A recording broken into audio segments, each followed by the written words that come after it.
як духтарак навистост: акоҷон, қадам беҳад паст, илоҷаш ҳастми тиббиёт ба қадам баланд шавад? Гуфтааст: ҳаст хоҳари азиз. Одамзод то 35 солая қадаш мехестаст, баъди 35 сола стоп, дига намехестаст. Амри худо қатӣ.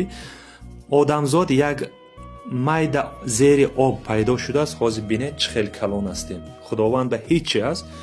китоб ба чиз гуфтааст: бозор меред, ҷигида мебиёред, ҷигида ҷӯшонда хӯред, бисёр касалиҳо ба фоидааш ҳаст. бо як пиёлаш 1 литр обба партофта камакак 10-5 минут меҷӯшонед. оби ҳанавая як рӯз ба 3 маҳал хӯрда мегардед. 3 қултумӣ, як қошиқи калонқати, 1та, 2та, 3та, саҳар абети 3та, бегони 3та. 2 моҳ мехӯред. ба кам-кам физиоратка карда, кам-кам духтаро турник кашида истед. худо хоҳад қадатон мехесад. ҳамон оби ҷигидая 2 моҳ хӯред. китоб ба гуфтост. ман видео ӯзбекӣ мондагӣ ҳастам. зора қадатон баланд шуда, мана дуо кунед. одамое ки қадаш паст, ҳамино равона кунед. ҳама вақт сарбаланд бошед.